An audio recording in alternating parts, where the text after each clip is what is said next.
আচ্ছা, আমি কৃষিপ্রেমী ভাই বোনদের উদ্দেশ্যে আজ একটা জিনিস শেয়ার করব। সেটা হচ্ছে এই অঞ্চলে যে তরমুজের আবাদ হয় এটা হচ্ছে সম্পূর্ণ মানে চলনবিল বিরোধী একটা অঞ্চল। আর এই অঞ্চলটাতে হচ্ছে আপনার এটা সাথী ফসল হিসেবে তরমুজের আবাদ করা হয়। সাথী ফসল হিসেবে কীরকম, এখানে এই যে আপনারা মাঠটা দেখতে পাচ্ছেন এটা সম্পূর্ণ হচ্ছে রসুনের আবাদ হয়।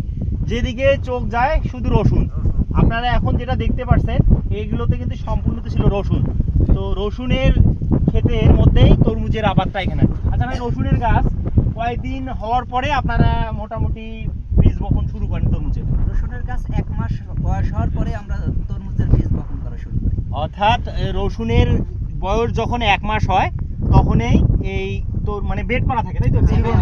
মানে প্রতি 4 হাত পর পর একটা করে প্রতি 4 হাত পর পর একটা করে বেড করা হয়, 20 ইঞ্চি বেড। এবং বেডটা আগে রাখেন, তাই তো? দেন তারপরে হচ্ছে এই বেডটাকে প্রস্তুত করেন। হ্যাঁ, বেডটাকে আমরা ওই খনন করে প্রস্তুত করা হয়। এখানে কি কি দেন আপনারা?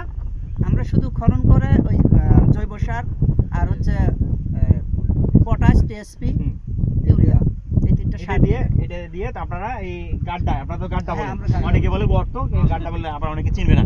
তো এটা প্রস্তুত করার পর দেন কতদিনের মধ্যেই এই গাড্ডাতে আপনারা এটা যখন আমরা গাড্ডা কাটা হয়, গাড্ডা কাটার পরে গাড্ডার ভিতরের যে মাটি থাকে এই মাটিটা শুকায় গেলে রসুনের আবাদ যে আমরা করি, রসুনের আবাদটা তখন সেচের মানে উপযুক্ত যখন হয়ে যায়, প্রথম সেচের উপযুক্ত হলে আমরা ওই গাড্ডার মাটিগুলো আবার নামাই দিই।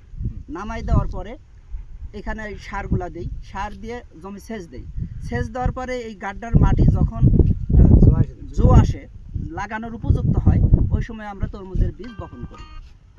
আর একটা বিষয় যেটা অনেকের জানার জন্য শেয়ার করি সেটা হচ্ছে, আচ্ছা এই যে রসুন অর্থাৎ গাছ মানে ততদিনে গাছ যে বের হলো এটাতে টুপি দেন, আমি দেখছি, মানে টুপি দেওয়ার পরে টুপি দিয়ে রাখেন এবং পরবর্তীতে কথায় এর পরিচর্যা শুরু হয় রসুন তোলার পরে নাকি?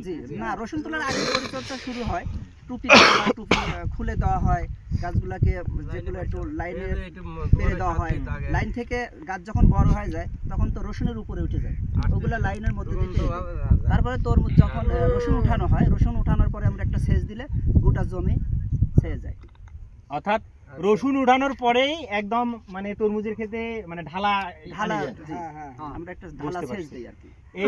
এইভাবে এখানে তরমুজের আবাদটা হয় আর কি। এটা আমাদের রসুনের জমিতে একটা উপরি আবাদ আমরা বলি, যেটা সাথী ফসল, যেটা সাথী ফসল বলা হয়। কতদিন থেকে পাই সেটা বলেন।